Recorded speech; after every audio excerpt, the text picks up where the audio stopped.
જો તમે તમારા ઘરમાં શાંતિથી સૂઈ રહ્યા છો તો તેનું મુખ્ય કારણ છે આપણા સૈનિકો, જેઓ રાત દિવસ સરહદની રક્ષા કરે છે અને સમય આવે તો દેશ માટે જીવ લઈ પણ શકે છે અને પોતે શહીદ પણ થઈ શકે છે. પરંતુ શું તમે ક્યારેય સાંભળ્યું છે કે કોઈ સૈનિક મૃત્યુ પછી પણ પોતાની ફરજ બજાવી શકે છે? આ સવાલ કદાચ તમને બધાને વિચિત્ર લાગશે અને તમે કહેશો કે આ કેવી રીતે શક્ય છે. પરંતુ જો તમે સિક્કિમના લોકો અને ત્યાં હાજર સૈનિકોને પૂછશો તો તેઓ કહેશે કે આવું છેલ્લા 45 વર્ષથી થઈ રહ્યું છે. આ ચોંકાવનારી કહાની બાબા હરભજન સિંહની છે.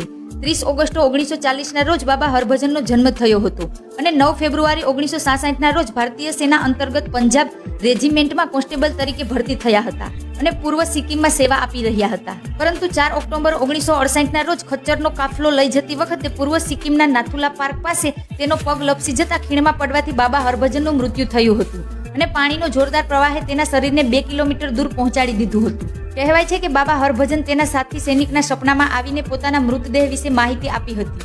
3 દિવસ શોધખોળ બાદ બાબા હરભજન સિંહનો મૃતદેહ ભારતીય સેનાને તે જગ્યાએથી મળી આવ્યો હતો જ્યાં તેણે તેના સાથીદારને સપનામાં કહ્યું હતું.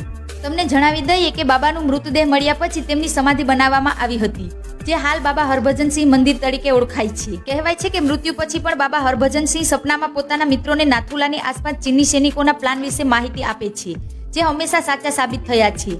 અને આ હકીકતના આધારે તેમને મૃત્યુ પછી પણ ભારતીય સેનામાં રાખવામાં આવ્યા હતા.